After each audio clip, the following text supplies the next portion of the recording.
distinguished speakers, honorable guests, dignitaries, officials, members of AIT, ladies and gentlemen. Namaskar, Assalamu alaikum, good afternoon, morning, good evening to everyone joining us here at the Asian Institute of Technology from all around the world. I'd like to welcome you all to the Delta Resilience and Risk Governance Expert Forum, Ganga Brahmaputra Meghna Delta, Bangladesh, organized by Disaster Preparedness Mitigation and Management, Asian Institute of Technology, in collaboration with the Living Deltas Hub. I'd like to request the team to please check with the technical parts. The recordings have started, I hope, and all other technical parts to be checked. Thank you. So I think with their thumbs up, I think we will start the show with the permission from Dr. Pal, our chair and the Associate Professor of Disaster Preparedness Mitigation and Management, and our chair for today's event, Dr. Andy Large. I'd like to get the permission to start our today's very important event.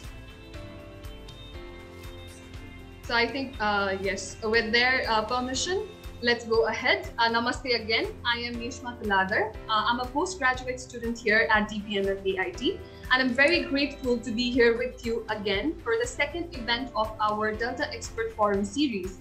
So the series is a platform where we are trying to bring together the primary stakeholders.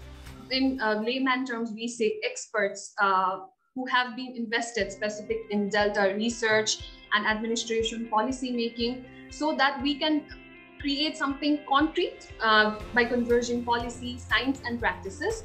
I hope we had this amazing audience in the very first part of this Delta Expert Forum series, Delta Resilience and Risk Governance Expert Forum, Ganga Brahmaputra Meghna Delta, India, which was held very last month on 28th October, which had an amazing, insightful, very important discussion regarding climate issues, livelihood, resilience, disaster risk reduction, highlighting and paving ways in terms of need of SDGs to be implemented at country level, need of intrastate collaboration as well as interstate collaboration in terms of, in the case of our Ganga Brahmaputra Meghna Delta, as we share the Sundarbans in both the countries, considerations of like indigenous knowledge and practices for resilience, requirement of island-specific delta plans instead of a holistic plan. So the balance and need of initiations and forums like these were majorly highlighted.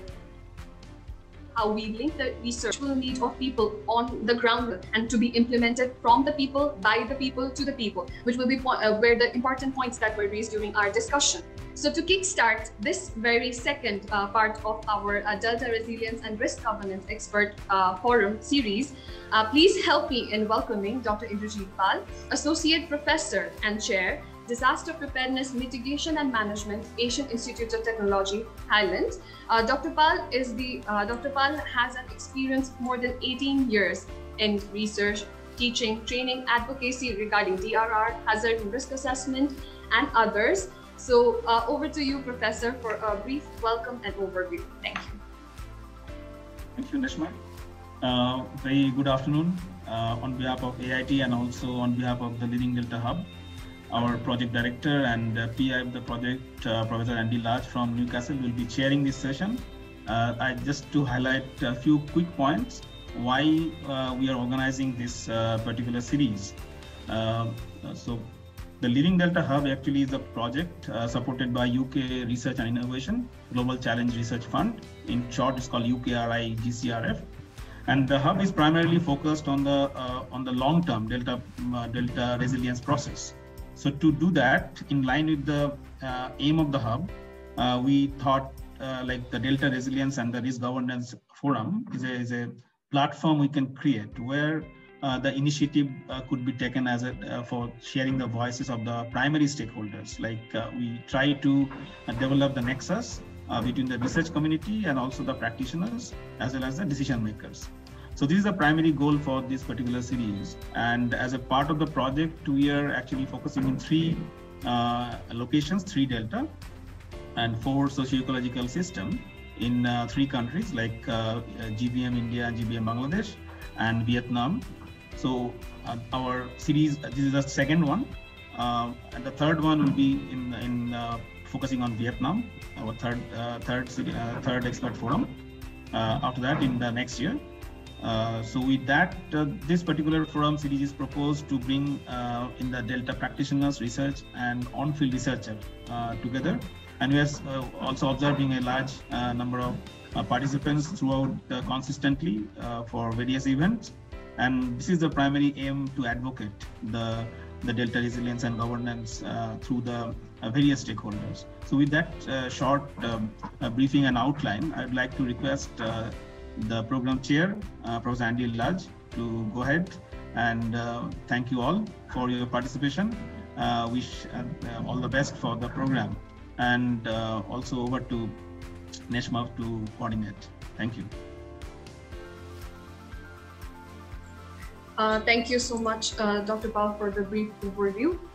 For this very forum today, we have Dr. Andy Lodge, the Director, Living Deltas Hub from Newcastle University, UK. He's the Professor of River Science at Newcastle University. He's the Professor of River Science at the Newcastle University, UK, who has over 3 decades of experience of researching river and wetland ecosystems, focusing on how extreme events and climate change affect the catchment vulnerability and resilience.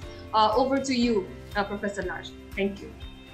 Thank you, Neshma, and thank you, Dr. Pal, for your welcome. And I'm delighted to be here today to help facilitate this discussion. As Indrajit says, it's one of a series of 4. And we're delighted that everybody has been able to join with us today. Indrajit's already just mentioned our hub. I've just got literally about 3 or 4 minutes just to introduce that, and then we move on to our distinguished speakers, who we'll hear from for approximately 20 minutes each. Following which we have a panel of again five very informed colleagues who will act as discussants, and I will pose some questions to them just to delve into their knowledge, into the whole aspect of how we converged policy, science, and practice for coherent action in this part of the world, and how we learn lessons elsewhere across the planet from the work we're doing. Indrajit just mentioned our project. I'm delighted to announce that following a brief hiatus in funding, we've been allocated our original funding for the next 2 years from next March. So it's all systems go, and we just now need the virus to move back into the background a bit so we can progress with some of our long overdue field work. But some of that is progressing at the moment. One of our panel discussants today has been out recently conducting participatory fora for our project, which we're delighted to see. As Indrajit has mentioned, our project Living Deltas covers 3 nations: Vietnam, India, Bangladesh, and 4 Delta social ecological systems. So we're working on the Red River Delta and the Mekong River Delta in Vietnam. And we're working between India and Bangladesh on the GBM Delta, the Ganges Brahmaputra Meghna Delta, or the West Bengal Delta, as it's known in India.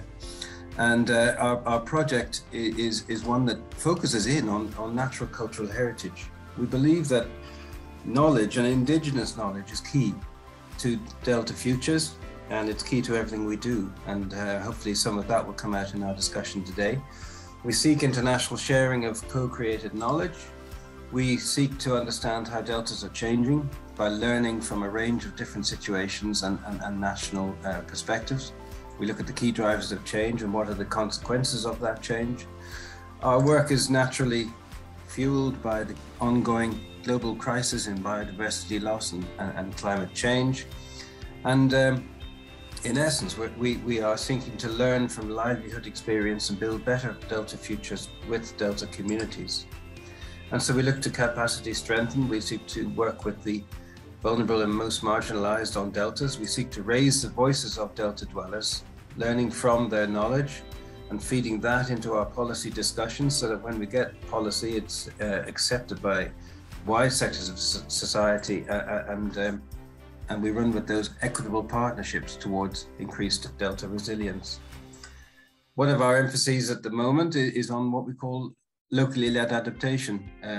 We've we're coming to the realization that Delta peoples are among the first global climate change adapters. And this is very important to actually how we begin to work with people in terms of how we seek better Delta futures, whether that be in areas such as ecosystem services, mangrove restoration, how we align restoration, for example, with sustainable agricultural practice, how we work on food systems and security in terms of more sustainable agriculture and aquaculture, how we seek more climate resilient organic farming, for example. And then as we work on resilient Delta livelihoods, in identifying the next generation of leaders, we have to obviously consider the often vexed issues of youth and gender, and how we need to empower greater sectors of society to have a role in the Delta futures.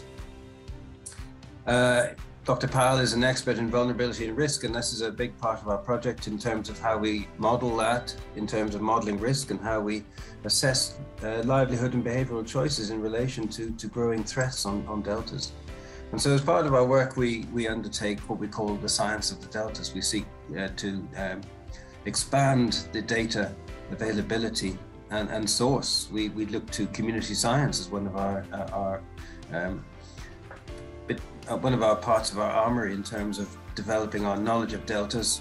We seek to build on already great monitoring that's going on in some of the deltas, but also then to really instate that monitoring where delta monitoring has not hitherto been particularly extensive. So for example, on the West Bengal Delta, we're instigating a new monitoring program to create the knowledge base to feed into policy. And one of our emphases is that we will attempt to share data as early in the process as possible, because then more people can make use of that and make informed choices.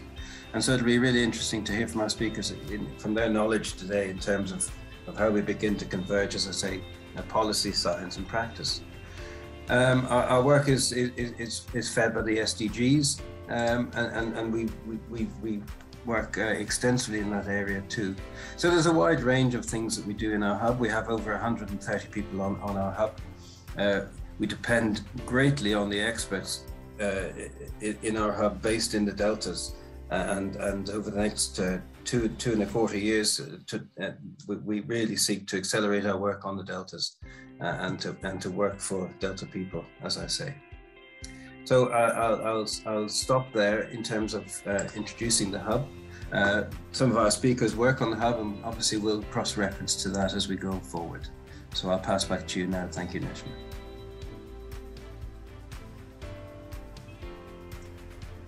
Thank you so much, Dr. Large. Yes, we very much look forward to our panel discussion today. It's going to be very interesting because we have in line amazing speakers and from vast various backgrounds. So now I think I'd like to request all our participants today to please turn on their camera for a short duration, because we will be heading to take a group photo.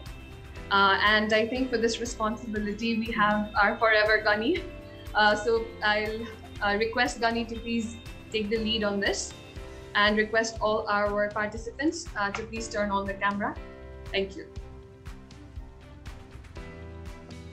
Thank you, Nishma. So I request everyone to please turn on your videos so we can have a quick snap.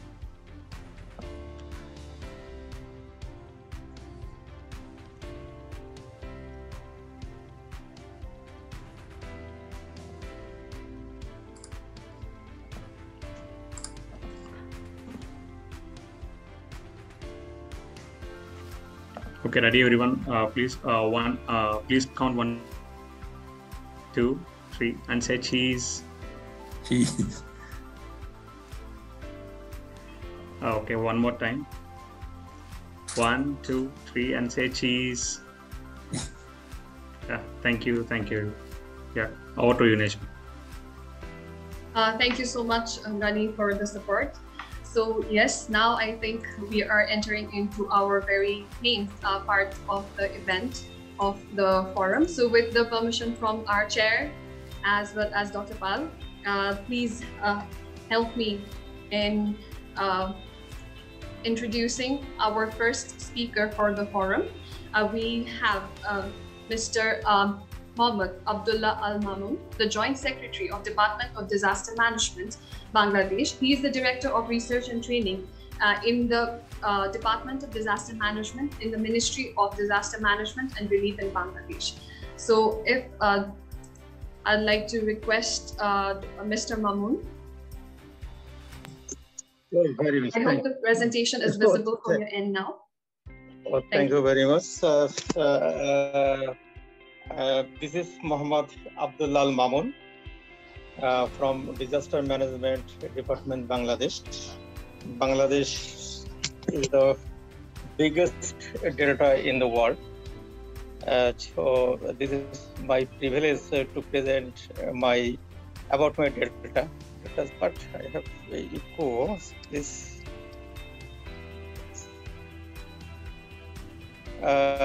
we know that Bangladesh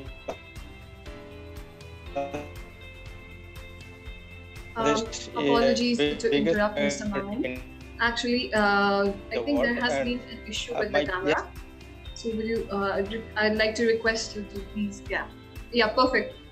Thank you so much, Mr. Mamoon. I am facing some technical problem because my desktop is no camera, but I have camera used in from my mobile. Yeah. Yes, it works perfectly, Mr. Mamoon. Thank you so much. Respected chair and dealers, respected speaker and discussant and moderator, everyone, good afternoon and assalamu alaikum. I want to present my lecture in two parts.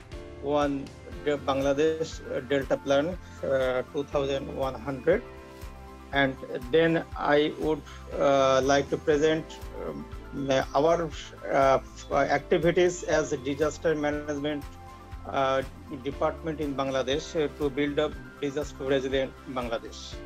So I on to my presentation for the next slide, please.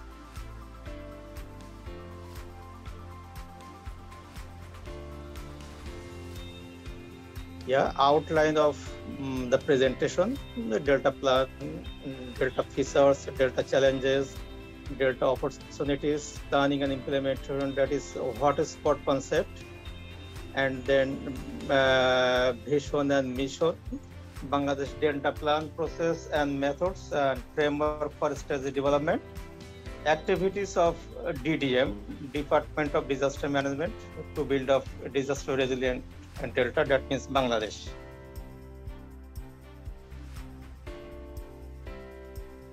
So Delta Plan, Bangladesh Delta Plan 2100. Bangladesh Delta Plan is long-term integrated techno-economical mega plant. We know that Delta are related sector plans and policies involving Delta vision and strategies that make it possible to integrate sector plans and policies, such like Government of Bangladesh has approved the Delta Plan 2100 on September 4, 2018 to secure the future of water resources and mitigate the likely effects of climate change and natural disasters. Bangladesh and Kingdom of Netherlands have jointly formulated the Delta Plan, and from the Netherlands technical support. The next, please.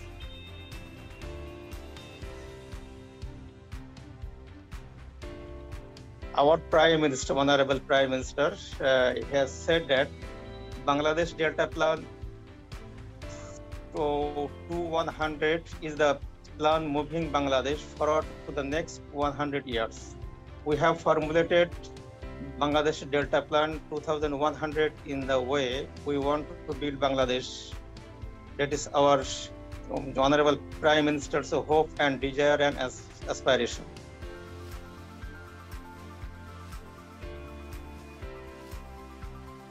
Bangladesh Delta, a very dynamic delta. We know that total area 1,47,570 square kilometers. Hilly areas 12%, terrace 8%, and flood plains area 6%. This is our delta constructions.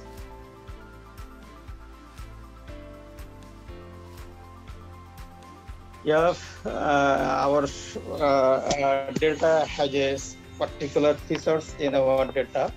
We know that built on the confluence of three mighty rivers, that is Ganges, Brahmaputra, and the Meghna, largest dynamic delta of the world, around 700 rivers in our country. Among them, 57 transboundary, with 54 with India and 3 with Myanmar. 93% catchment area lies on outside Bangladesh with annual sediment load 1 to 1.4 billion tons. Abundance of water in wet season, but scarcity in the dry season. This is our most features in our delta. Please, next slide.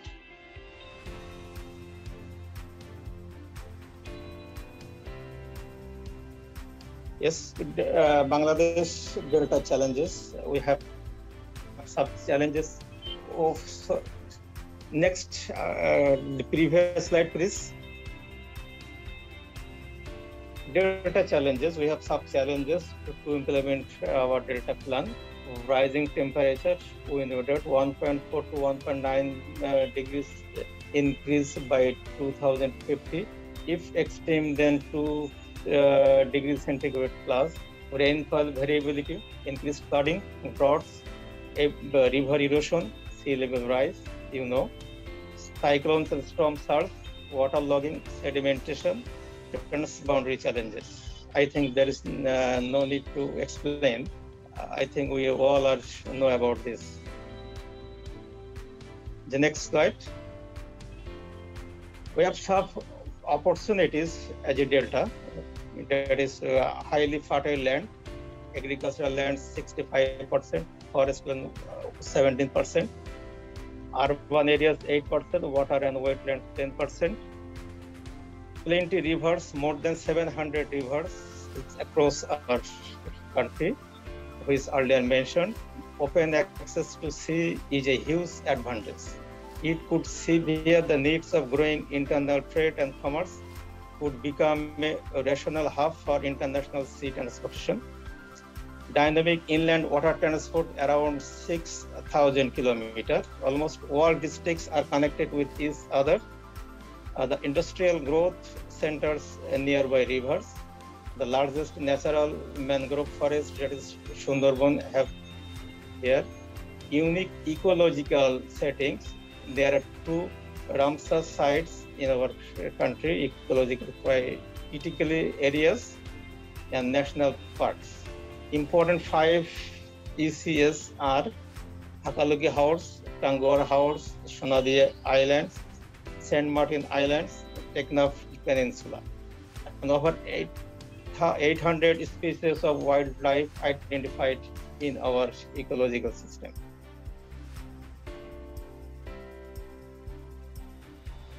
The next slide.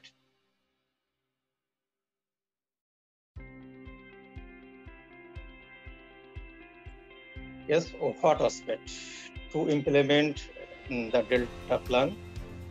According to ecological, climate change and local characteristics, Bangladesh have divided in 6 hotspots. That is, a hotspot is defined here as a place of significant activity or danger. Hotspots are prototypical areas where similar hydrological and climate change vulnerability characteristics and problems. Average also influenced by the natural hazards. In Bangladesh Delta Plan, hotspot is a broad grouping of districts and areas facing similar risks evolved by hydrology, climate change, and natural hazards. 6 hotspots are showing in the presentation and the coloring: coastal zone, barren and drought areas, Howard and flash flood areas, Chittagong hill tracts, river systems and estuaries, and urban areas. And other than 6 areas are determined or defined as cross-cutting areas. Characteristics by characteristics by a combination of issues and challenges: floods, droughts, river bank erosion, sedimentation, groundwater depletion, water pollution, and water supply and sanitation. You can show the map, coloring, separate coloring. Yeah. Hotspots, issues, and challenges. And earlier we mentioned that Bangladesh divided into 6 categories according to their hydrology, climate change, and natural hazards. And we can challenges categorically in the hotspots. Please, next slide.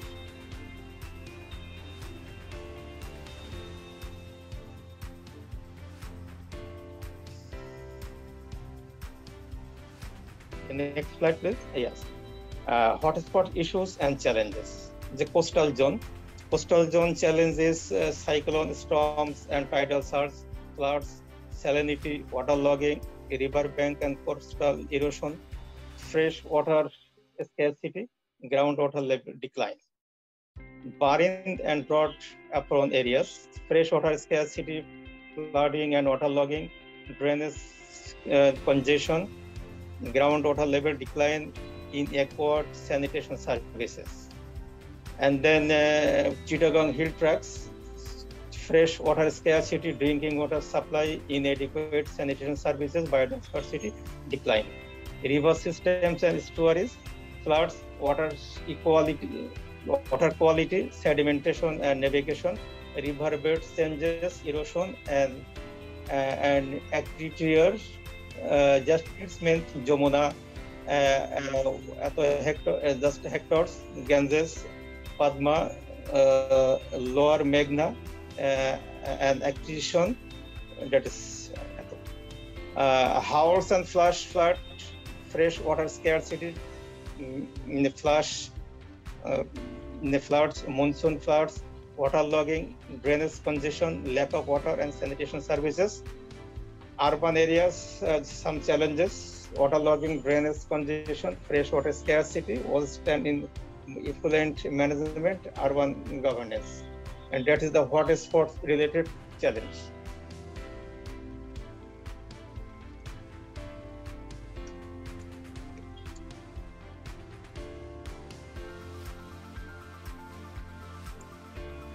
Okay, Bangladesh data plan have some top-level goals, that is vision, achieving safe, climate resilient, and prosperous data.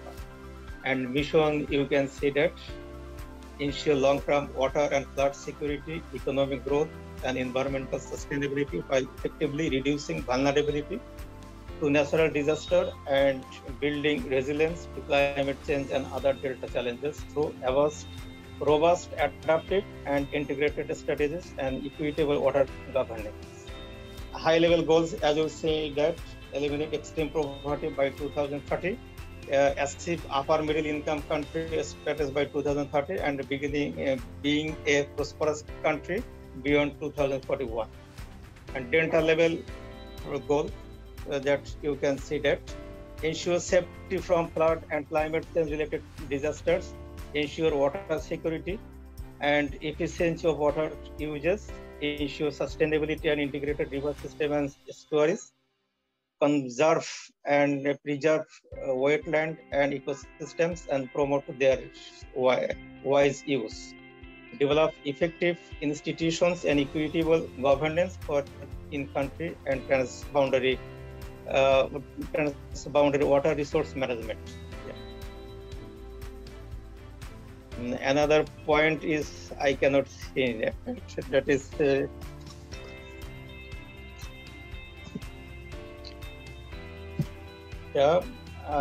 if we can see that Bangladesh Delta Plan is a process and methods where formulated the plan.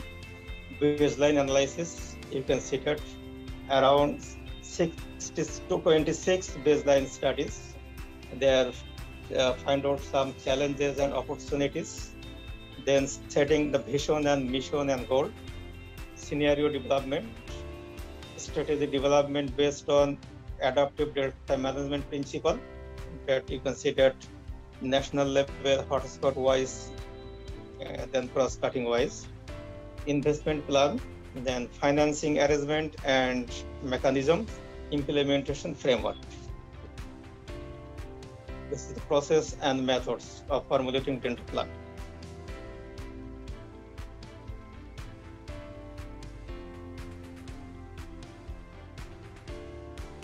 Yeah, national strategy under delta plan. Some strategy sets to implement in the plans.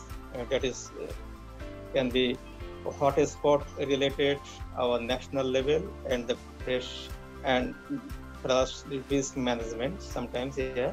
National level strategies are based on three principles.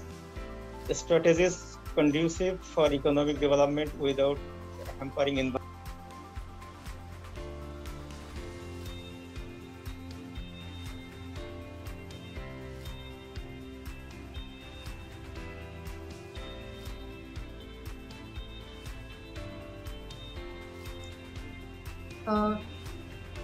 Excuse me, Mr. Mamun. I think yes, I think it is unmuted. Yeah.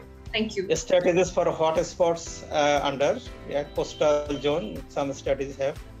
I have not mentioned. This is a large section, and that we can be the short time. I cannot mention that particularly coastal zone, and then strategy for cross-cutting issues, sustainable land use and spatial planning, agricultural food security, nutrition and livelihoods, transboundary water management, dynamizing inland water transport systems, blue economy, renewable energy, and artifacts. And some strategies, yeah. If we can see that hotspot-wise estimated cost of investment plan 2017 to 2030, expected project will be taken a total number 80. Among them, 65 infrastructure project and 50 knowledge or institutional capacity building projects. And you can see that then 7 to 30 then will be the total cost of 37 billion US dollars. And hotspot based, some projects will be taken as per the hotspot challenge and the prevalence.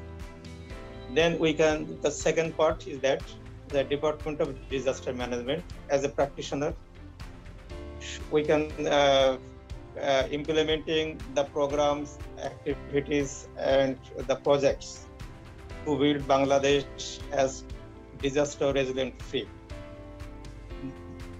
You can see that our some activities to build up 15 meters our culvert at the rural village or rural roads. And you can see that the bamboo bridge replacing by the concrete bridge replacing by the bamboo bridge.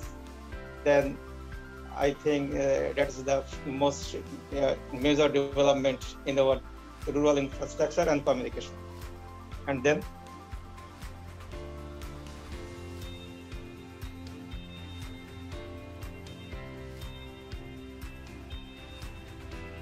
next, please. Yes, multi-purpose flood shelter construction project. Under this project, about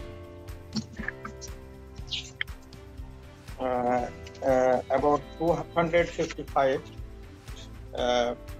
site the flood shelter construction in the flood prone area, and during the disaster that is flood, the vulnerable people can take shelter here with their properties, cattle, and etc. others. And about 250 shelters have been constructed in 150 upazila under 43 districts. And phase by phase, as per need, will be constructed such types of flood shelter construction.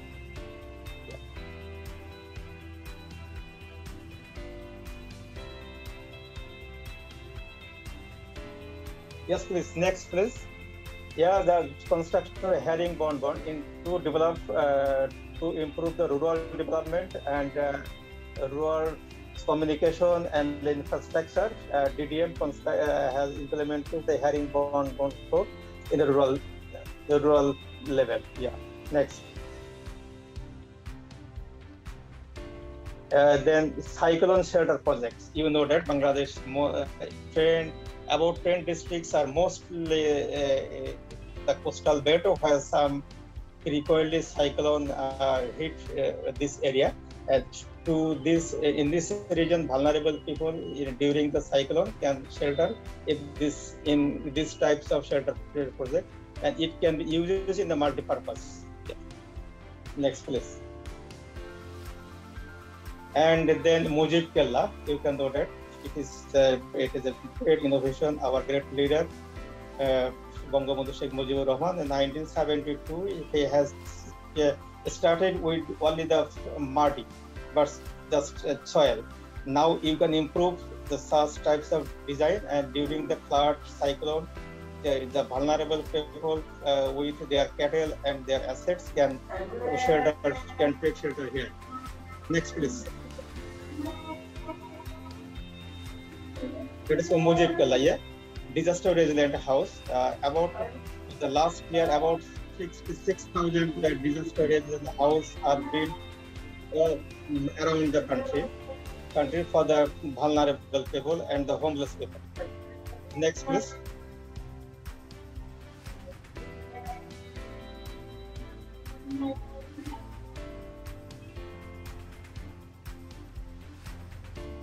This is the district relief go down disaster management information system. You can know that some disaster can make the vulnerable then the scarcity force, and sometimes you can the humanitarian assistance like foods, clothes, and other things. So every district have constructed this type of relief go down. Next, please.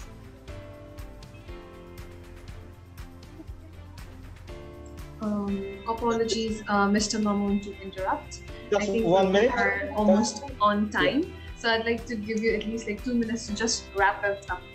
Thank you so much. Yeah.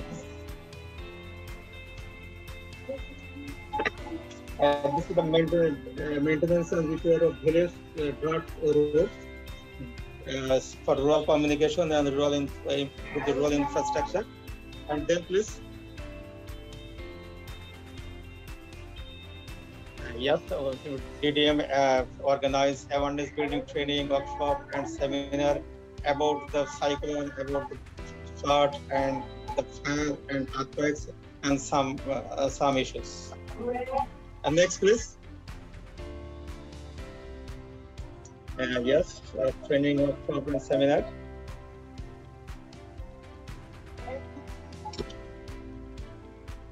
Humanitarian assistance activities.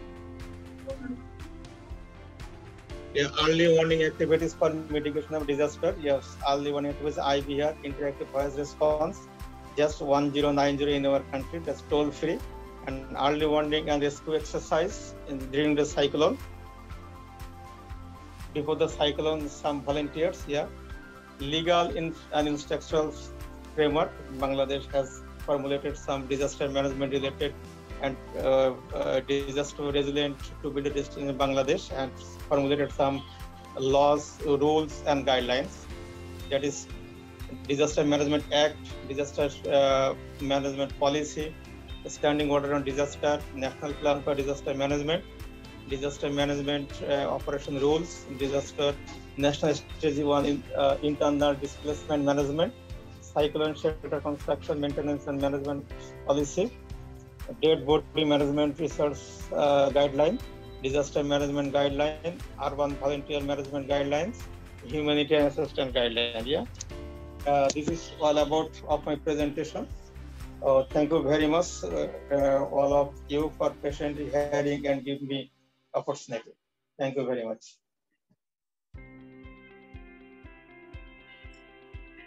Thank you so much, Mr. Mamoon, for such a comprehensive as well as intense presentation. Like the content was very heavy and we actually could understand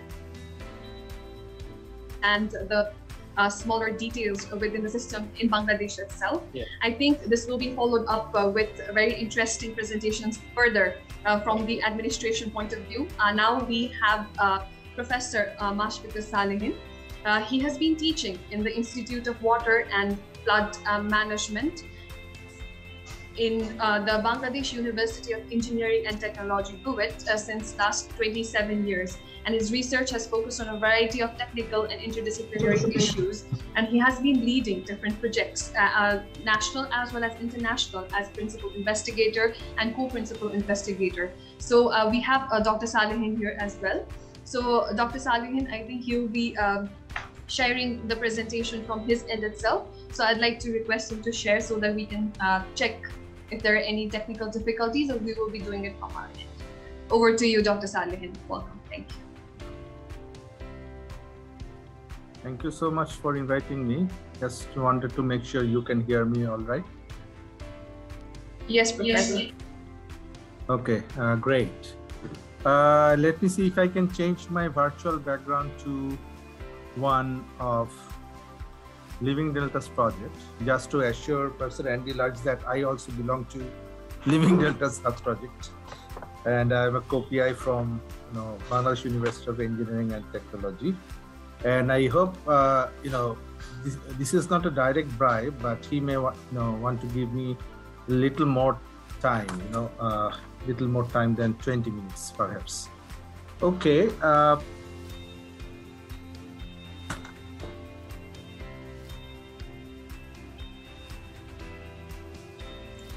Professor, we've already allowed you to share the screen. Thank you so much. And humble request to please stick to the timing so that we can further have much discussion in the panel discussion as well. Okay. Thank you so much. Okay, so my presentation will be on risk management and governance in Delta, and I'll be drawing some experiences from the Ganges Brahmaputra Meghna Delta in Bangladesh. So, before, we are well into Anthropocene, the GBM Delta, meaning that humans are the more dominant influences on climate and environment, as opposed to earlier times when things were more dominated by natural processes. So, but it's very important to understand the processes that have been shaping our water resources and the baseline stresses, physical and socioeconomic vulnerabilities. And it's important to remember that climate change will reinforce the baseline stresses and challenges. So a GBM Delta is a quite complicated one, beset by physical as well as socioeconomic vulnerabilities. We have, just one second. So, there is these three huge basins upstream bringing in flows and sediments. And we have a coastal hydrodynamic system defined by fluviotidal, astronomical flooding, cyclonic storm surges, and then socioeconomic characteristics also make it much more complicated because of high population density, high prevalence of poverty, low levels of socioeconomic development. So it's very important to understand that. So it's not only the physical processes that define the system. We have to bring in the socioeconomic dimensions as well to understand how deltas behave with time in response to different climatic and environmental stresses. So the GBM basins, they're surrounded by mountains on three sides, and southwest monsoon brings in a lot of orographic rainfall because of the Himalayas within this basin, and the distribution is quite skewed, especially and temporarily, with most of the flows occurring in the 5 months of the monsoon and very little rainfall in the dry season. So huge flows come into the country Bangladesh from these three basins. So more than 91% flows annually from upstream to the sea, and with 80% of flows comes from upstream during the monsoon, with the remaining 20% being generated by rainfall within the country. So what this means is the flows in the rivers are also highly skewed, with a lot of flow being carried by the rivers during the monsoon and very little flow carried by the rivers during the dry season. We kind of experience two climatic extremes. On top of that, the flat, very low and flat topography make the country much more vulnerable to especially flooding, because a little change in inundation level makes a huge implication in terms of area of flooding. So flood is the most common and important disaster in Bangladesh. So we experience widespread river floods and the rainfall floods generated within the country, flash floods in the hilly streams, tidal floods, and cyclonic storm surge floods. And we experience erosion problems along the major rivers. So there are 75 rivers in the country which are prone to erosion, but the prominent, most vulnerable areas being in the northwest area along the Jamuna, Ganges, and the Padma. There's huge land loss of floodplain area has taken place over the years. And we also experience drought mostly in the northwest and southwest region over 10 districts. Very low dry season, water is available during dry season in the southwest coastal zone, mainly because of the flow diversion from the Ganges by the Farakka barrage. And during that time when there was no treaty, so because of huge reduction of flow, there was huge impact on salinity intrusion because of very low water available in the feeding rivers, and salinity front had progressed by a huge extent over that period. And so it has also had an impact on salinization of soils, with soil salinity having increased by 27% during the last 4 decades. So we do also have SDG challenges, degraded water quality in the metropolitan cities and especially in the cities and metropolitan areas, there being a major challenge. And for drinking water, so arsenic is a problem in 54 districts out of the 68. And salinity in the coastal area is perhaps more problematic than arsenic and poses the main drinking water constraint. So in Bangladesh, the way we have combated the disasters was we started with a complete full flood protection measures, but then gradually we understood the negative consequences of floods and gradually shifted to flood management. And now we are more into integrated flood management, trying to incorporate our understanding of the interdependence between land, water, and ecosystem. But it is still a huge task. So flood control initially, the aim was to increase the main almond production, the monsoon rice production, and save rural households. So we had constructed a huge extent of embankments all over the country. And so in keeping with, and at the same time, other developments, roads and highways have been developed, quite intensely in almost entire the country. And the main question was whether the road alignments were, transverse to the main flood drainage paths. So there were a lot of problems with blocked drainage due to channel siltations.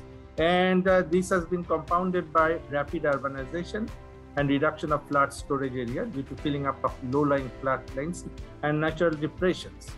So the experiences with the flood control interventions have been mixed. So they have provided in general safety against floods, and they resulted in enhanced human activities in protected areas.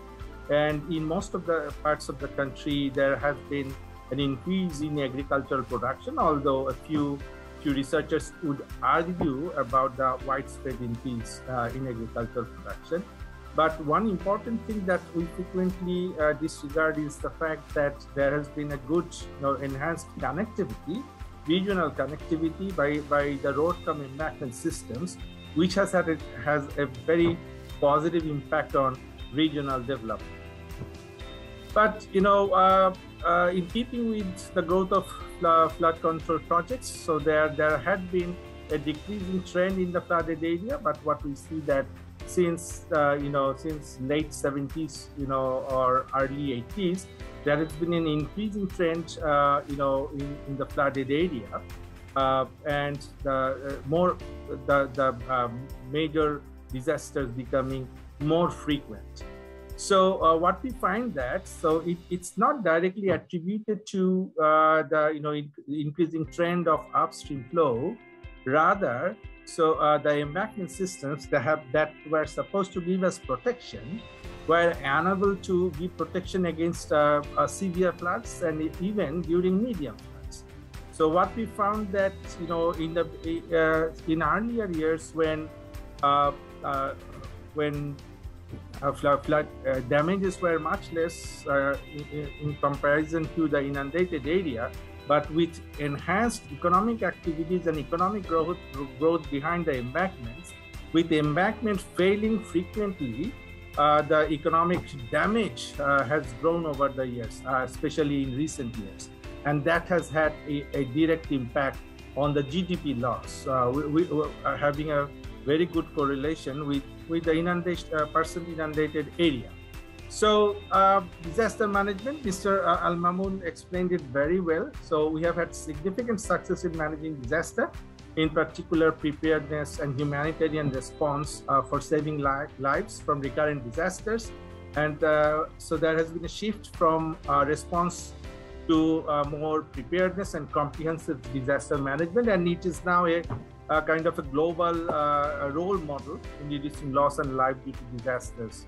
So, and I mean the acts, the legal documents are very strong, and as Mr. Al-Mamoun mentioned, but post-disaster recovery, so we still lag behind in post-disaster recovery with failures occurring repeatedly.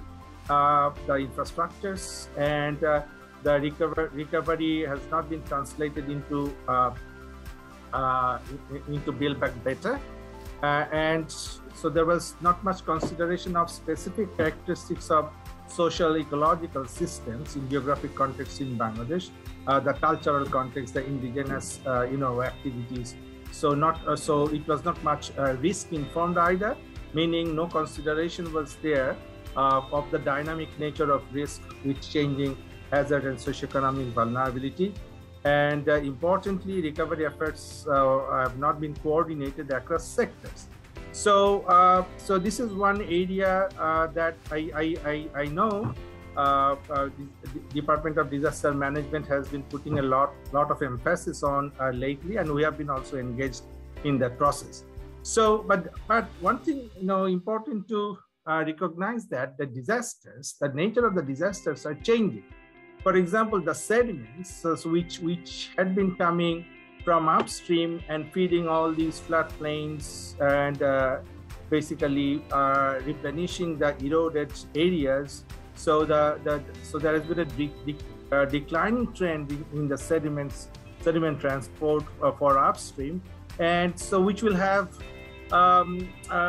quite some implications for sediment balance in response to sea level rise and land subsidence in the coastal area. And the deterioration of river morphology has been a major issue, and the resulting waterlogging due to the coastal polders. We have had 139 coastal polders in the southwest south central zone, in the entire coastal zone to be specific. And there has been an increase in waterlogged area with increase in sedimentation risks in the rivers, with enhanced waterlogging problem within the poldered area.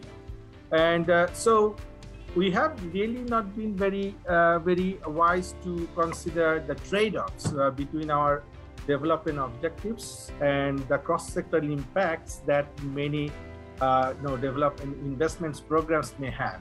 So, for example, because of all the huge flood control embankments, so there have been loss of river and floodplain connectivity, And the current emphasis of Water Resources Ministry is how to restore this river floodplain connectivity. So inundation, we know, has many beneficial effects, particularly the increased growth of fisheries and favorable condition for ecosystem. And we have had quite some, impact because of these flood control, full flood control embankments. So there have been some documented damage of floodplain fisheries previously, and also some well-documented, information on shrinking of wetlands, especially in the southwest zone, in order to cater to the demands of crop agriculture. So, and this has resulted in reduced aquatic habitat for flora and fauna, and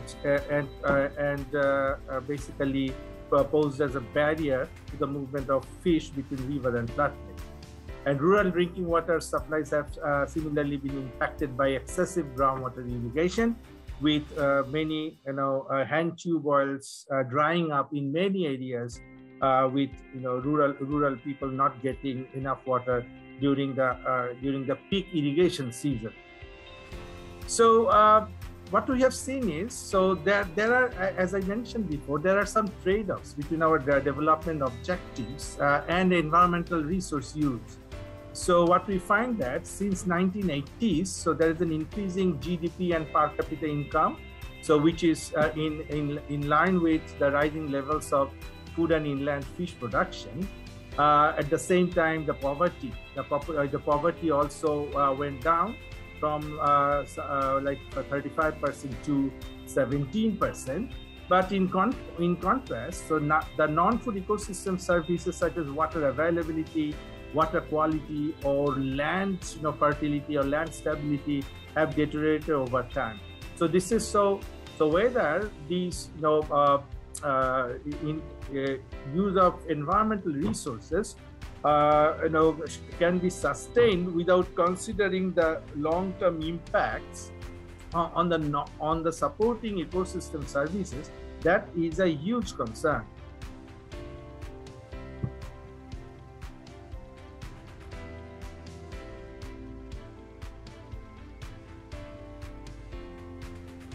Can you hear me? Yes, Professor. Oh, okay. So, what can the scientists do? I mean, what I understand is without having a proper understanding of how different plans and policies happens in Bangladesh, with different goals and objectives. So that is very important, and how they overlap and how to bring synergy between them, and how we can inform different processes, because it's not only the macro level planning, how micro level planning can inform this macro level planning, that is also very important. So very important to understand these processes. So you can see the Bangladesh Delta Plan, climate change adaptation plan, the NAP process, the DR&R disaster risk reduction represented by Mr. Al-Mamoon. So we are also into our SDG agenda. So a lot of things are going on, and many investment programs are being talked up. So how we can mainstream everything with our main vehicle of implementation, which is the 5-year plan. So that is very important. And so we can help better, to better understand the processes. So it's not about only physical processes. So it's about how physical environmental processes act, generate ecosystem services, and which are linked with human systems, which impact livelihoods, their attitudes, behaviors, and these in turn how they impact the ecosystem services, and how these systems have a positive or negative impact on poverty, livelihood, and well-being. So these are all important aspects which need to be integrated. So that is one important aspect. So for example, this is one example of the coastal area. So I'm not going into details, but just looking at this, you can imagine how different systems of the greater water resource, subsystems of the greater water resource systems for the coastal zone are linked with feedback mechanism between different subcomponents. We as scientists can also help the policy planners, providing them with some integrated assessment tools, based on systems thinking, taking a systems approach. We have developed some tools, such tools in our earlier projects, and in LDH we are also trying to develop similar tools which would specifically look at the dynamic interaction between natural systems and human behavior, human systems. So these are all very important. One thing to remember here, so the other day I was having this conversation and I was told that 99% of tools or assessment frameworks developed by researchers are not used by the policymakers. Why?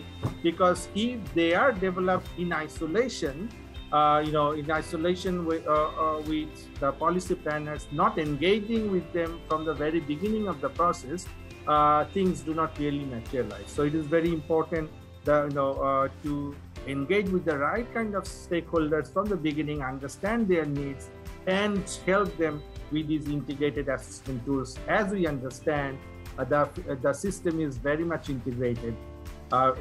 So we can generate some evidences, we can identify where vulnerabilities can grow, apologies, can change. Professor, to interrupt. I'd like to request you to please wrap up in a minute or so. Thank you so much. Okay.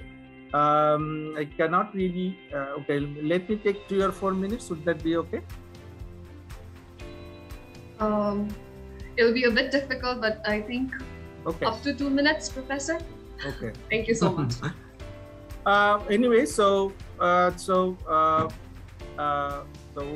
there are a variety of ways how we can engage with the policymakers. So we can provide, we can generate knowledge about what could happen in the future in terms of flows or sediments that can be generated, from upstream in different climatic or socioeconomic scenarios, and how they can have impact on coastal flooding, and how salinization of rivers can change in the future with different sea level rise and upstream intervention scenarios, and how river salinity can have an impact on soil salinization, and how Sundarban systems can be impacted, eroded, or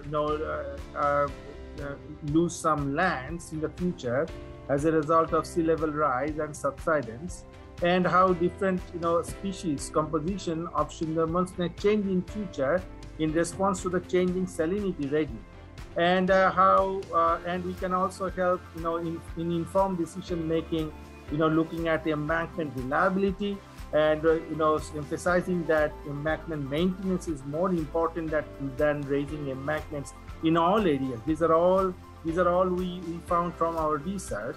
And the nature-based solution, the afforestation or mangrove restoration, how these are very, very important in providing in enhancing the protection against storm surges, and enhancing the reliability of the embankments, reducing their maintenance requirement, and how sedimentation risks can be minimized by looking at the critical behavior and identifying the trade-offs between different measures. So, and also very importantly, we can help the planners in identifying where vulnerability will grow may grow in the future, and what types of adaptations will be required in the future by doing this hazard, vulnerability, and risk mapping. And very importantly, so I'll not take much time, 1 or maximum 90 seconds. So diverse livelihoods. So far we have been talking about the unheard voices.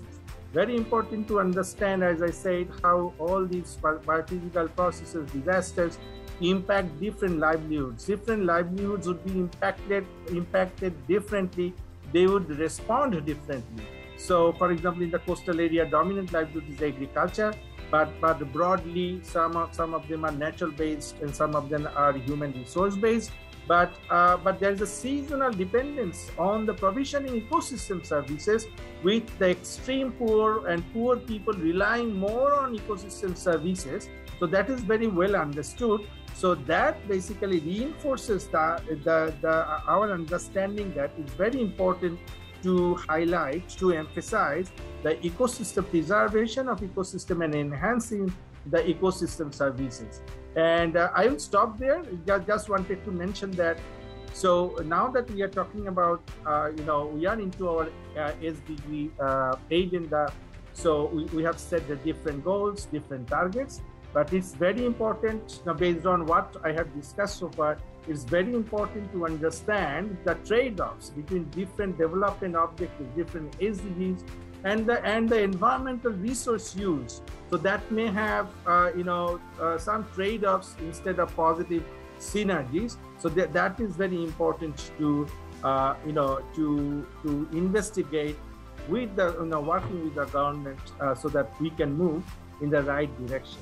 So I'll stop there. Thank you.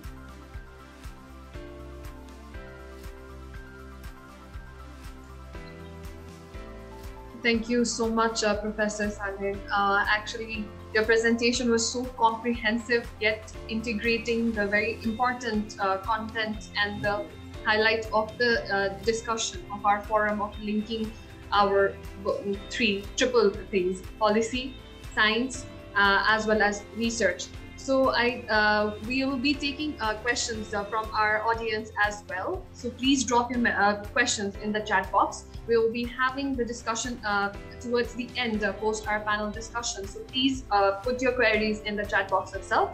So moving on, we have our third key speaker for the day. We have Mr. Arif Abdullah Khan, who is who's leading the Disaster Crisis and Management portfolio of the United Nations Development Program, Bangladesh, in the Bangladesh. And he has completed his doctoral degree in BUET itself, in the institution same as Dr. Salehin. And he has been leading various positions in the UNDP profile itself. So over to you, Mr. Khan. Please help me in welcoming ladies and gentlemen. Thank you. Thank you very much. So can you hear me? Can you hear me? Yes, Mr. Khan, we can clearly hear you. Even the screen is clearly visible. I'd like to humbly request you to please stick to the timing constraints of 20 minutes so that we can have extensive discussion in the panel discussion later. So thank you so much. Over to you. Your sound. Okay, your sound.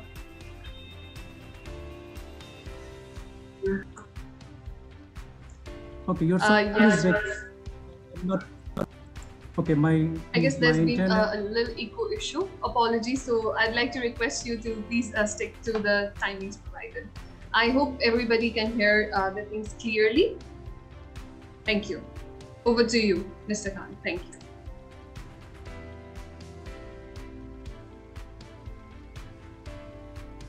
Yes, I'm connected again. My internet bit.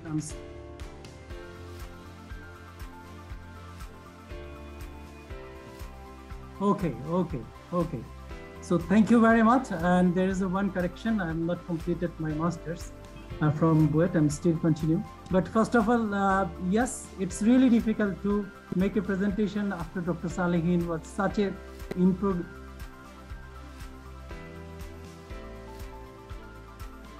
set the context of the strategy and policy frameworks, and at the same time in the changing context of the disasters. So in fact, I'm going to present numbers of initiatives as a practitioner, like UNDP, what we tried to reduce the disaster risks and move forward for the resilience and prosperity. So this means I'm going to share you like 10 numbers of initiatives. So I will be brief. I know the time limitations, so stay with me.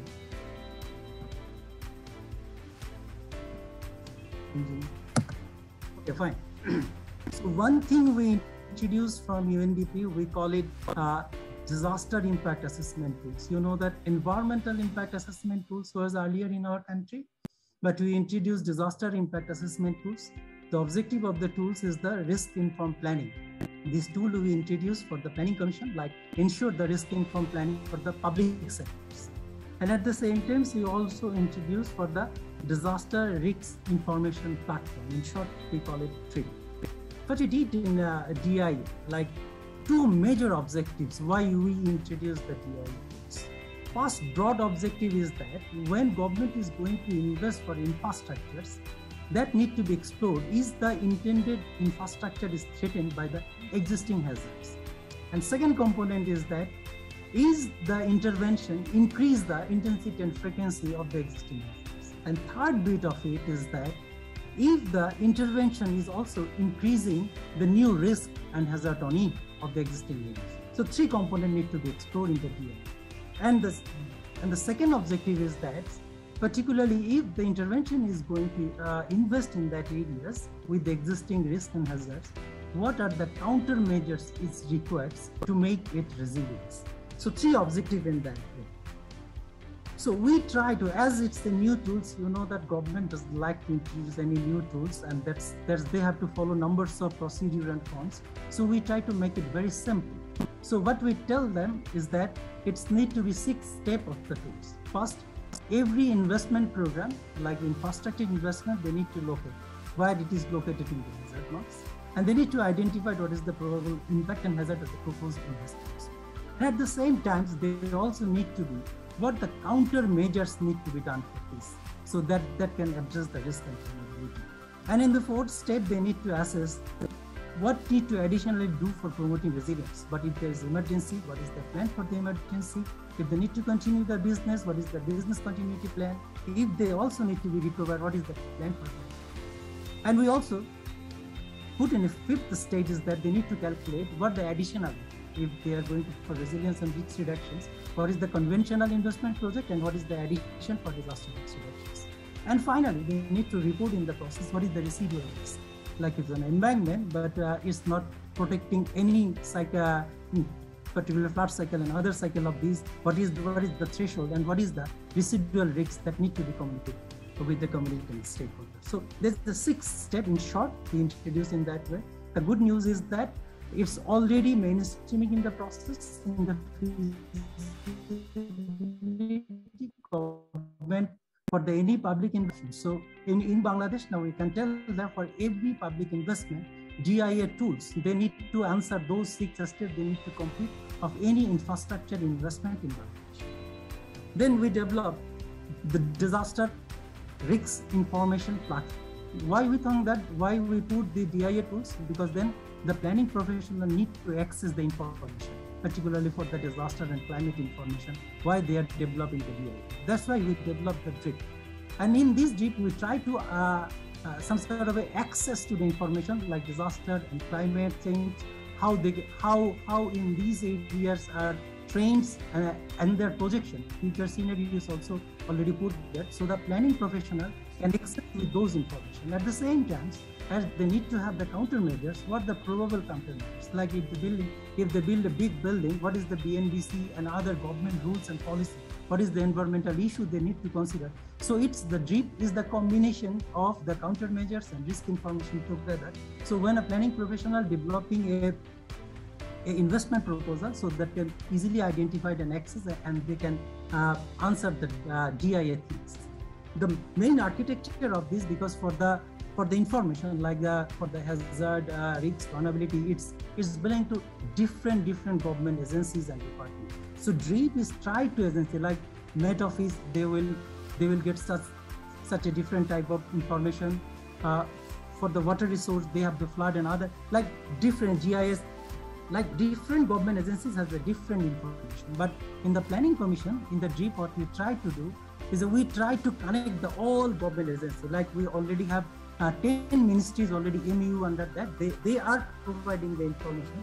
In the Planning Ministry, we develop the system, but the all information will become and put and develop an interface so that planning professional have an easy access of those information policies and act with the information of disaster and climate change so that they can completely when they are going to investment project. So it's the JIP will help them in this. But there are lots of issues over there, how the data will be updated, accessibility issues, different data formats.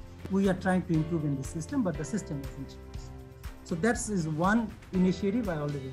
Next, I'm back to the other initiative. That's for the dynamic flood model.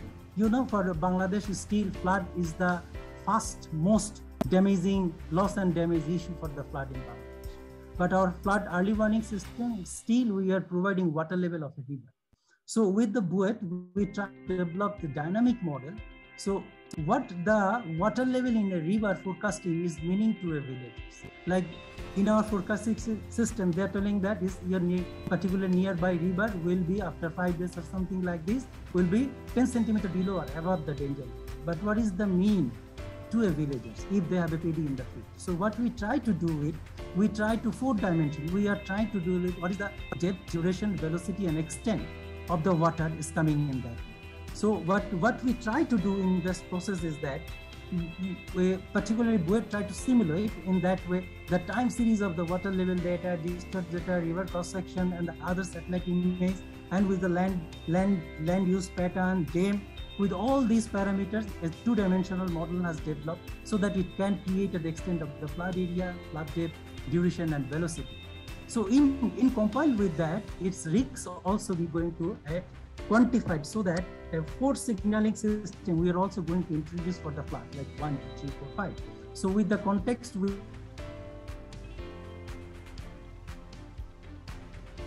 are going to introduce, we are working with FFWC and our Met Office. So it's already piloted in certain areas and it's doing very good. So those are the second initiative, what we try to do to improve the early warning of the flood forecasting system. In my third things, I'm going a little bit fast because 10 things I'm going to show you. So this is the one initiative that also we do for an earthquake, because if you recall, Bangladesh has mega earthquake even like 1987. It's already plus 120 years has gone, because our generation don't have the experience of the mega earthquake. But the scientists are telling us it's sort of overdue, and numbers of couple tremor in the recent times, government also very keen, and we also think is that we are not prepared. For understanding the earthquake risk, we try to see it in a different way.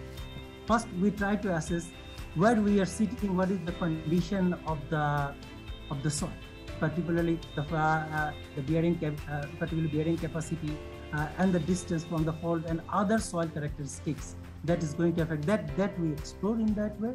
And at the same time, we also do a particular screening of the infrastructures. What is the condition of the building and the other infrastructure there. Then we also assess the socio-economic vulnerability, how people are aware, what to do, not to do, something like this. So with all compositions, with the knowledge and understanding, we developed a contingency plan. The contingency plan we developed, we also consider like if the earthquake takes place in the monsoon or winter, what is the probable shelter planning and what is the probable particular health management issues.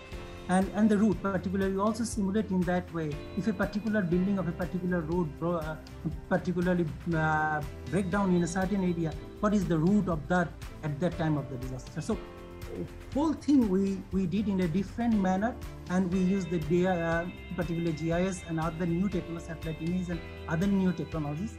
The point we added in that, we incorporated the community, and we know the soil and other infrastructure issue, soil issue, and combining the community and government, we developed a plan so that during the disaster, it can be managed and the loss and damage will be reduced. So it's a different initiative we did in 4 particular districts in Bangladesh. Hopefully, the government is working with us in that way. We are expecting that it will be soon scaled in the hotspots of the earthquake-prone areas.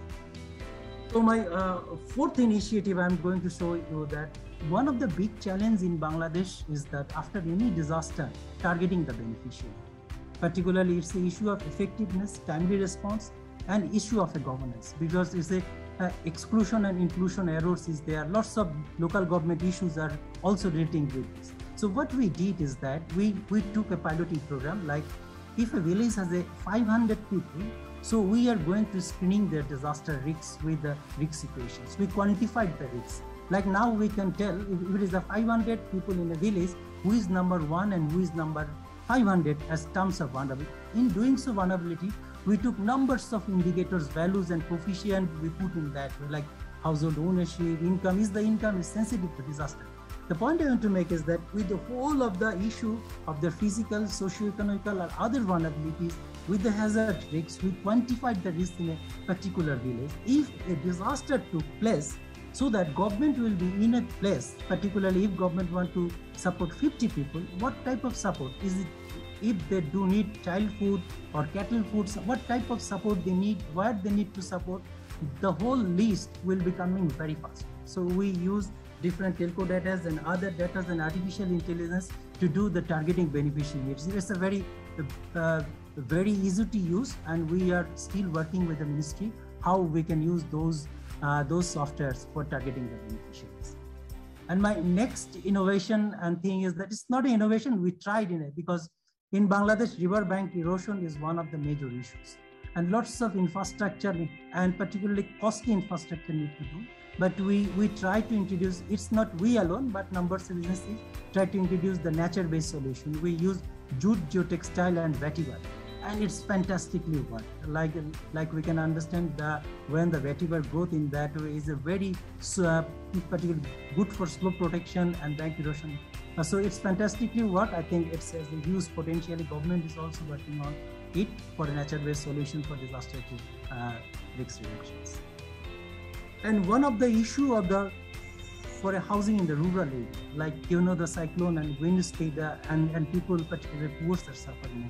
So what we introduce with that, whatever ability poor have, how they can introduce retrofit their house and re-strengthening their house before the disaster with their existing facility. So we try to innovate with the existing facility, the equipment and resource they have, and how they can make more resilience to their houses. That's initiative we are working from UNDP in collaboration with our government. And my next initiative is that, and for a Bangladesh, social safety is a huge investment of government. Almost 10 to 15 ministry, they have millions of dollars, billions of dollars, they invest everywhere for a social safety net. So we particularly work with disaster ministry, how their initiative of the social safety can turn into the disaster risk reduction initiative. So we help them to identify the intervention through the vulnerability assessment at the areas, and which intervention can reduce the disaster risks, what is the technical value additions. So we implemented numbers of pilot initiatives with the social safety that can turn to a disaster risk reduction, and we developed a guideline and policy for the ministry so that they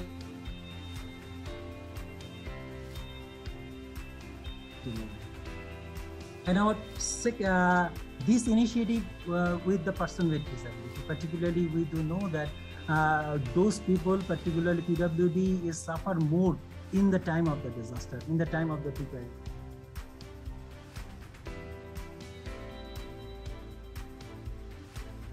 Including access to the, particularly when the signaling is there, what is the challenge, how they can access Indian and different access of the government service and policies.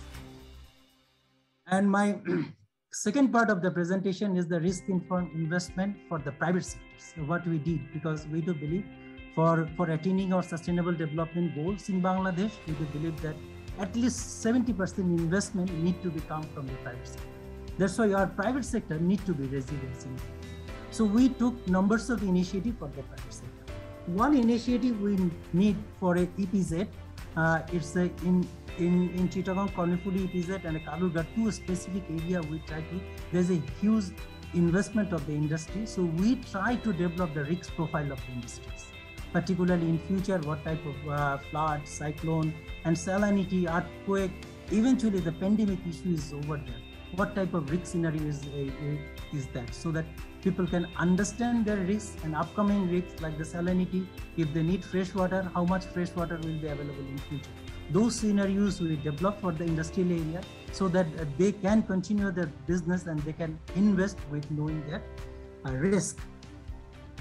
And one of the major sectors for Bangladesh is for the ready-made garments. And the main remittance is coming for ready-made garments. We did a very excellent study to understand what the supply chain of the ready-made garments are at risk for the disasters, like in the railway, roadway, waterway, airway. So we try to understand what is the trade and freight and the volume of their freight. And they are at the risk. So in many ways we assess their risk, and like for the flooding, cyclone, storms, landslide, lots of risks we assess in that way. And in doing so, we also forecasted the future trade and freight and different mode of transport. And finally, it's very interesting. We concluded the study in that way. Waterways is more feasible in Bangladesh by 2030, but government need to be taking much of policy where the station will be there, how the loading, unloading, those of facility detailing will be still. It's a very good bit of task. And my last initiative is that in Bangladesh, we try to introduce, we call it business continuity plan for the business community. So we are working with the government entity so that in our future investment, like all type of industry, there's a zone of industry. So how they deal with the disaster, like how they continue their business. So those of information of risks induced, particularly the change in the climate and different changing scenario of the disaster. So what type of initiative the industry holder can take and the authority can take, and how they can regulate and how they can continue their business. I think it's going to start, but it will be very interesting, because in our understanding, BCP for the disaster risks, we don't find it in our country or in neighboring country also. We are working on it, so hopefully we can share with this. So I'm concluding my 10 initiative. That's from UNDP. We try to do it towards for the risk reduction and promoting resilience for the prosperity. Thank you very much for the opportunity. Thank you so much, Mr. Khan, for being such on time and highlighting the financial as well as risk-informed perspectives for Bangladesh and the newer initiatives taken by you in your term. So I think now we are towards the end of wrapping up the main key speaker section. Now we're heading to one of the most important yet the most interesting session. That is the panel discussion we all have been waiting for. So for the panel discussion, we have our chair, Dr. DR&RG, already ready with the questions and our discussion further. First of all, we have Dr. Bijon Kumar Mitra, who's the Senior Water Resource Specialist, Institute for Global Environmental Strategies, Japan, who has more than 15 years of experience in the field of water resource management.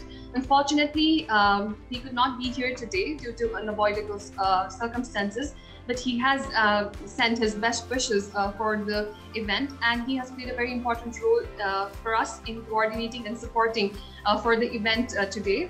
So we will be circulating the further information, our videos, as well as further information details about him and from him as well as to the audience as well. Next up in line, we have Dr.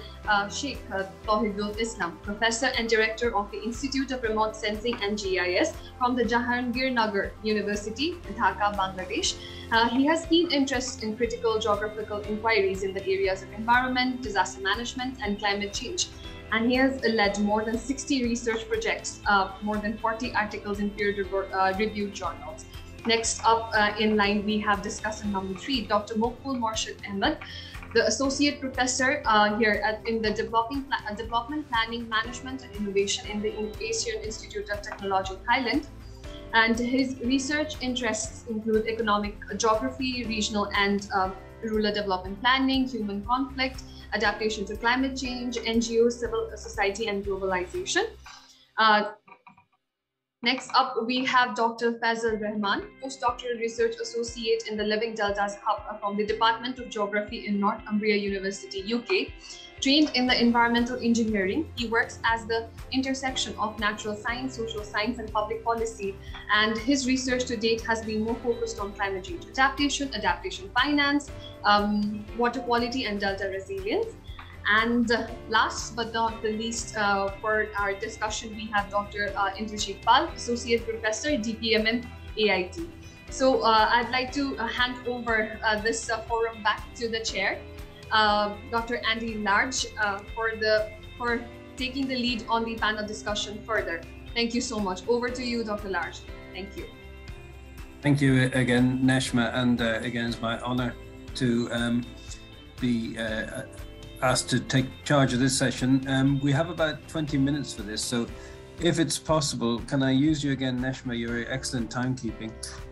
What I want to do is ask the panelists if they could try and answer the questions within about 3 minutes to add an extra 4 minutes with an extra minute allowance to wrap up.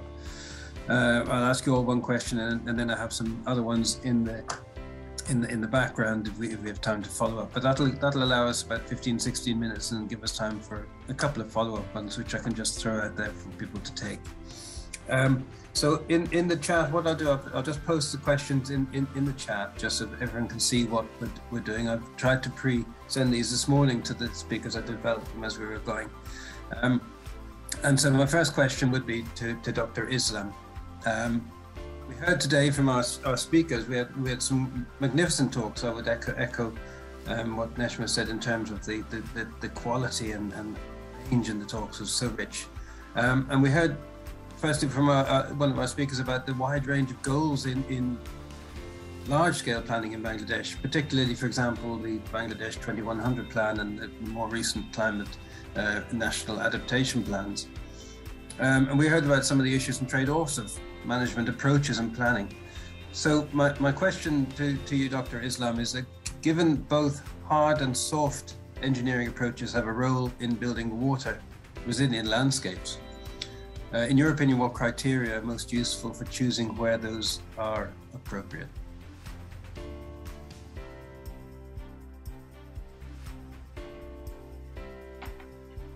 Thank you very much, Professor Andy, and thank you for inviting me in this particular very good. Dr. Islam, can you yes, hear me? I think now we can hear you clearly. Thank you. Yeah, thank you so much. First of all, I would like to thank the organizers for inviting me in this very good session on Living Delta's expert forum meeting. And thank you, DR&RG, for the question. Basically, we have had a very good discussion and presentations from very good presenters. The question you raised that we have hard and soft engineering solutions, and how could we, what would be our preferences? Was am I right? How to proceed with those particular issues we have to deal with the challenges? That's correct. That's correct.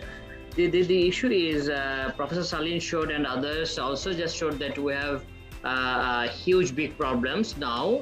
The problems are just coming from the residual impacts, like the problems are that were spawned in like 30 years back, that are added with the current challenges, and we have also the emerging challenges like COVID and other problems. So people are just living at this stage with a number of problems where the problems were rooted in the past.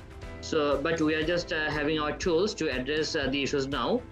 So there is a very big scale issue that that was brought forward by Dr. Salihin. That is a fantastic thing, and I was really happy to listen to him. And then Mr. Arif Abdullah Khan, he also just showed how the science data, they have been just trying to introduce a pilot with different government agencies to address some of the challenges. But to me, if I just address your question or try to respond to your question, is we have got very big political commitments from the government. We have got visionary plans and many big plans like Delta plan. But we have still in the problem of political economy questions. There are so many political economy questions, so it will be very difficult to just mainstream some of the pilot tools and the approaches we have in hand to make sure that the community for whom you are just trying to address those challenges that will work. So we don't know how to address those. Maybe government should just come forward, and this is a good opportunity, and you deserve a special thanks because you just this particular forum brought together the academics, the government officials, and also the UNDP who are just supporting with science, data, and also money. financial support are there being provided by them. So this is a good forum to discuss about that. The second thing is, first one is like political economic questions, how to deal with, although we have political visions. The second point is that if we want to just go down to like, you know, a community level, to just use the tools that Arif mentioned, that like DII tool, just want to use it at the local level, we don't have very good data to know what is happening at that particular scale. So we have data at national level, like the last water river survey was conducted in Bangladesh in 2013, and that happened at national scale. So if we just go down to that particular level, we don't have adequate information available for the agencies who are just going to develop the project proposal through the DPP process. So they will not be able to use the DII tool that the Planning Commission and UNDP piloted. So, so we have good tools, we have good science, and piloted many good things, but how to mainstream those particular things into government machinery, there is a big question. And the data updating is also not very robust in the country. And last point I would like to add here is the institutions. We have our problems, as I mentioned, just rooted in the past, and our institutions that were also developed by the then British government. Sometimes we just reformed a little, but the institutions are not that much ready to accommodate all this particular science. The allocation of business of the institutions, of the agencies or the ministries, they don't allow us to retain the scientists. They don't allow us to retain the knowledge products that has been produced through different projects. So we are still, the agencies are depending on the UNDP or other external partners. So if they need any support to respond to UN system to give them the national reports on certain things, so they always just ask us the external experts. So sometimes it is not feasible to just get the information from the external experts when government needs that. So with these 3 points, I think I would just stop here. Thank you. That's fantastic. Thank you very much, Dr. Islam, and a fantastic range of things to think about in terms of political economy, data, institutions. I was going to ask my next question to Dr. Ahmed, but I'm going to actually mix it around a bit, because I had a question for Dr. Rahman, and I think it comes really when you, I think it follows on because you talked about the range of issues being rooted in the past. And I had a question that Dr. Rahman is waiting for in terms of how do we engage young people living in vulnerable deltas so that the results of our actions help shape the world they want to see. Well, thank you, Andy, and thanks to all the organizers for inviting me to this really exciting panel discussion. So in response to your question, I think the thing that I want to highlight is that it's first and foremost important to recognize that youth is really, or youth should not be considered as passive beneficiaries of all our initiatives. Rather, we should see or perceive them as active agents of change who can contribute substantially to these Delta resilience building initiatives such as Delta Blend 2100. I mean, collectively, this group has more agency than any other group. So we need to be really thinking thoroughly as to how we can engage them, how we can harness their skills and perspective, not really in an extractive manner, but rather in an inclusive manner. Well, that, because this group is so active, that means that when we're trying to engage them, we also have to be innovative, because otherwise we can quickly lose their attention. On that front, what I think I want to highlight is that meaningful involvement should have two-pronged approach. The first is, as I said, that we need to recognize first that they are important. The second is we need to really capacitate them, as well as link them with resources as to how they can communicate their agenda or their wishes to the appropriate policy level. Here, let me then quickly plug in some of the works that we're doing at the Living Deltas Hub. So one of the work packages of the Living Deltas Hub, we're really exploring these different aspects of engaging the youth. And we feel that there are some critical questions that we need to be asking towards that. And our colleagues are researching some of these questions. So the first one we are exploring is why we engage, or why should we be engaging youth? Is it because of the local knowledge they have? Is it because of the flexible labor they provide? Or is it that they have particular skills that we can utilize? So answering or responding to these questions is very important for us. Another point that we are trying to understand is that why young people are considered more vulnerable than adults. Is it because that their knowledge is not being counted, or when that is counted is considered in a tokenistic manner? The third point that we feel is very important is that the risk that local knowledge and, the knowledge the young people bring, are those knowledges attractive to policymaker, or they're restricted in when the decision making, their agency is restricted, or sidelined. So we are also trying to understand that, okay, whether you only consider their knowledge, but when the time for decision making comes, their priorities are sidelined. So these are the things that we're exploring. But in the end, I think one of the key points for all of us is that we are seeing from the responses is that young people need to be engaged at all stages. In particular, their knowledge should be valued. So I'd like to stop there, Andy. Thank you. Thank you very much, Faisal. That's marvelous. I feel very, very, very sort of bad here in many ways, because all of my colleagues are showing their living Delta's background. So perhaps I should do that myself now. Just moving on. Thank you very much for both those responses, and Dr. Ahmed, I'll come to you next if I can. And I think one of the things we're realizing that, as I mentioned in the start of my sort of brief summary of the hub, is that we are learning just how much we can learn from the global first adapters to climate change across the planet.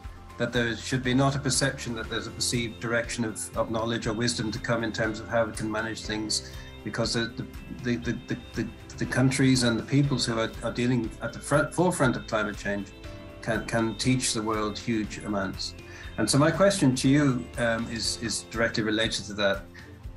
What are the key lessons the rest of the world can learn from successful disaster response mechanisms in the Asian Delta regions? We've heard some indications from speakers, for example, Mr. Khan, in this, and from our other speakers, but I'd just like to get you to expand on that if you could. Thank you very much. I think we had a very good, excellent three presentations. I think they have already highlighted the achievements and perhaps I would say the concerns in the coming years. But to put it very simply, I think the picture is very mixed. We have, in certain areas, we have done quite well. Say, for example, in terms of flood, I'm sure, in general, in Bangladesh, I think cyclone, for example. There are examples where early warning, evacuation, making the shelters, and particularly planning the shelters in the coming years are perhaps good examples to understand. And also the example of salinity, understanding the nature and planning accordingly. These are some of the examples where we can really see that there are lessons and there are success stories with some limitations, of course, we know that. That's why I repeat, it is quite mixed. I'm saying that mixed because if you just very quickly going to the Delta plan, for example, the present deforestation did not come, as I think most of you know, in the Glasgow, countries like Bangladesh, India, did not join the deforestation, which is quite, I think it's quite important, despite all these, which are one of the major problems in both the countries, for example.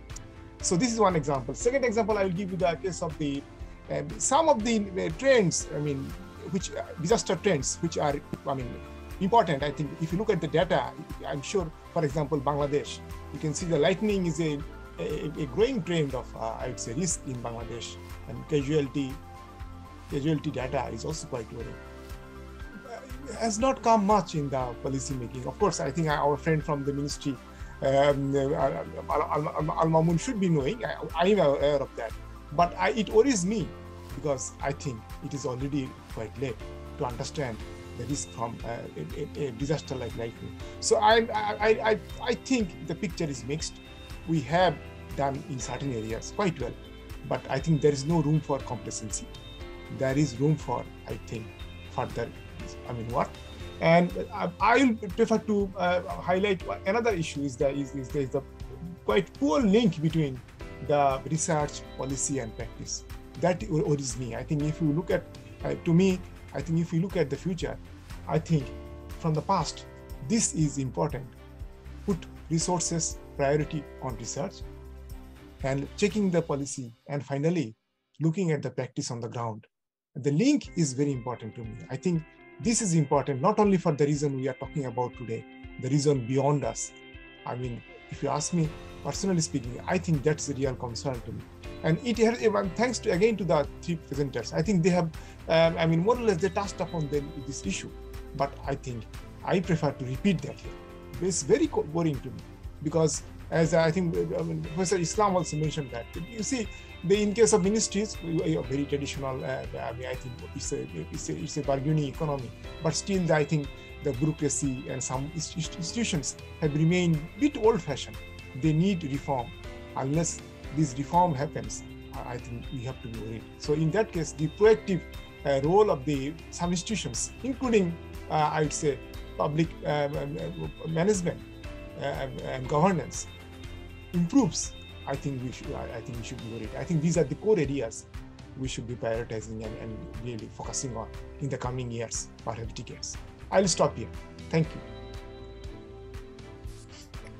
you. Thank you so much, Dr. Ahmed. And just in case anybody thinks, we did not consult before this webinar at all. It's the first time we've met, but you've just given me the perfect introduction to my next question, which I'll pose to Dr. Pal. So thank you for an honest answer there in terms of the mixed picture and the need for a collective role of institutions, government and governance in addressing the future.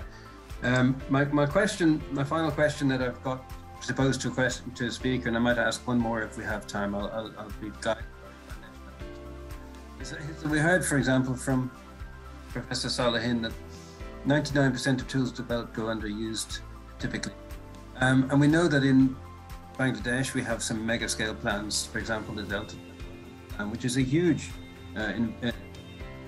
ambitious plan with large groups, with many partners. And that's the strength of its approach, but it could also be its biggest challenge. And I think we heard very clearly from Dr. Ahmed about these dangers. So my question, I suppose, to you, to Dr. Pal, is to how can we create the necessary governance and how can we manage competing priorities so that we can work collaboratively for the public good? Thanks, Andy. This is getting really shaping up with the various context from Mr. Arif to Mr. Mamoon and our other colleagues as well. So we have seen in Bangladesh, like it sort of came up in a resilience context far better. In the 1970s, we have seen like cyclone Bola, and that actually was one of the deadliest cyclones hit in this region. And during that time, about 300,000 people died. And if you see the trend in 50 years of time, Bangladesh came to its position in a different level actually. So now it's more resilient. We have not seen some hundreds of that level of death in recent past. So that means like the resilient infrastructure is in place. What Mr. Arif also showed some sort of photographs. But my worry is like while developing that type of infrastructure, maybe we also need to concern about the cascading impact. Now the disasters are more complex. And the cascading impact and its loss should be taken care of. And in COP26 recently in Glasgow, major context also discussed about the Sorry to interrupt, Dr. Pal. I think there has been a little bit of a sound issue. It's a bit of echo when you speak. Thank you. Still same? I'm only one system. Hello. Is that okay, Neshma? So still we are hearing a bit of echoes. If you speak slowly, we might hear it. But if you just probably try and finish up in 1 more minute. Yeah. So I think the best way to think about like this, the Delta project is one of the examples. Right now we are trying from the lab to land actually. So the things we are trying that academic group possibly can populate down to the nexus. What we are trying to sort of put together here to the administration and also the practitioners.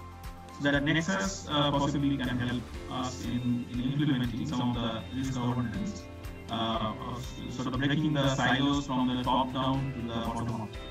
So that would be one of the approaches possibly we can think about. Thank you. That's great. Thank you very much. Thank you very much, Indrajit, and apologies about the sound. There's sometimes there's just nothing we can do at all.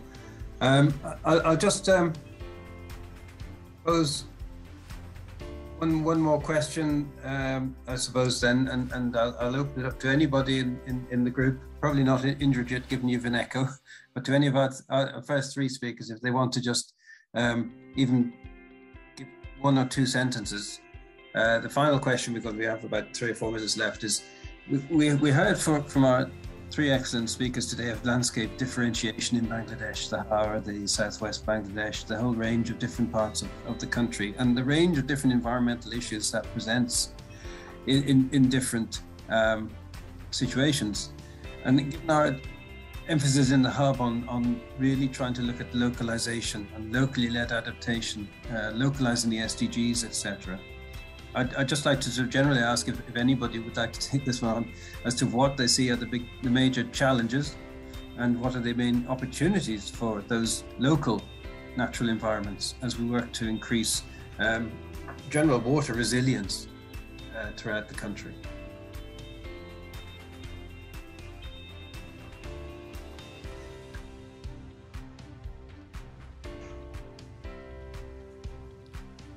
Indeed, I could take. Oh, we've got 2 now. Yeah, so yes, please. Faisal first. Mr. Faisal, please go ahead. Yeah. Very, very short and sweet, and then we can get you both in. Yeah. Thank you, Andy. I think despite the difference in the landscape across the country, one thing that is clear from different research is that engaging local communities and giving them or empowering them is crucial in successful implementation of any initiative that is being taken. So therefore, you have already mentioned locally led adaptation. This has been taken. But I think even when the locally led adaptation is at a conceptual stage, but when we try to implement this thing, one thing that we are trying to highlight is that power and accountability should be at the center or even at that concept. So empowering communities and giving them sort of the power and accountability to implement these initiatives should be at the core of building resilience across the belt. Let's stop there. Thank you. That's great. And Dr. Islam, if you have... maybe one point. That is we don't have, I think, smarter ways to communicate research results with the large community. We have the results within the community. We just publish it in scientific journals. So we need to just publish things so that the policymakers, they have information in hand so that they could just act in the way Mr. Faisal mentioned and we also mentioned. So knowledge is, I think, a product should be more available, more communicative, more available to the policymakers and the politicians. Otherwise, it will be very difficult to just proceed. Thank you. Fantastic. Brilliant. Thank you very much. We don't have time, I'm afraid, Salihin, to raise your hand. But what I would just highlight is that the sheer ambition of you trying to get 53 slides in a 20-minute presentation and getting through 51 indicates that we have a lot more to learn. And thank you for that great knowledge. I would highlight quickly, I know Nashwa won't want me to go on too long. 2 things. One is this is number 2 of a series of 4, where we try to get into Delta learning from these Delta social ecological systems. So we have 2 more to come quite soon, and I'll let maybe that they might be trailered at the end, so I won't go too much into that, but we are number 2 of 4. Secondly, the Living Deltas Hub through Faisal is very keen to start a webinar series where we can just do exactly what was just mentioned by Dr. Ism at the end, to exchange knowledge and experience. And so we'll be looking at ways of, one obvious place to start is with Professor Salahind's 53 slides, and to really go into some of that super knowledge in more detail and learn from that. It's something that was occurring to me as I was listening to all of our speakers, that as a hub, we begin to reset after COVID and the unnecessary disruption caused by funding cuts, which have now been rectified. That as we go forward and get ready to work together, we need to learn together. So webinar series is something that will come, but that we have this one still going forward for knowledge exchange. So I can see Neshma twitching there, so I'll pass over to her. So thank you again to our distinguished speakers, both the first speakers and also to our panel discussion for a fantastic session. Thank you. Thank you so much, Dr. Lars. Thank you so much to all the key speakers as well as the panelists for such an amazing panel discussion we had, highlighting the key points raised as well as answering the questions from the panel itself. So wrapping up, as highlighted by Andy as well, on behalf of the organizing team, I heartily express gratitude to each and every one who participated and being such a wonderful audience for today. Thank you to all joining from all around the world and being an amazing audience. We very much look forward to having you in our 3rd event of the series, happening very soon upcoming year, Delta Resilience and Risk Governance Expert Forum, Mekong and Red River Delta, coming January 27, 2022. Please keep your calendars booked for that. We will be circulating our further information regarding it. I know that the speakers would actually like to highlight a lot, but because of time constraints, we had to be very up to the mark regarding the time constraints. So thank you for actually adjusting to our requests. And thank you very much for coordinating, cooperating, and your support throughout for this 2nd event of the Delta Expert Forum series. So with that, I think with the permission from our chair and Dr. Pal, we will be concluding our event. Though we were a bit ahead of time, but the interesting session, we would not like to wrap it up, and hopefully with further events, we will increase the time frame and allow more speakers, more interactions with the audience itself, which we had to limit specifically within the chat box itself. But you can write anytime to us at DPMM for your questions, for your suggestions. What would you like next up to see? What would you like to bring up in the platform? So with this, and wishing all a very happy new year, 2020-22, and we will have a blast next year as well, with more programs upcoming, with more platforms for capacity building and bringing much more forums like this in place. So with that, I, Nishma Tuladar, would like to sign off from my duty and see you soon again in our next event in 2022. Please book your dates for 27 Jan. We will be circulating the further information via email. So stay safe, stay healthy. Thank you, and namaste everyone. Thank you.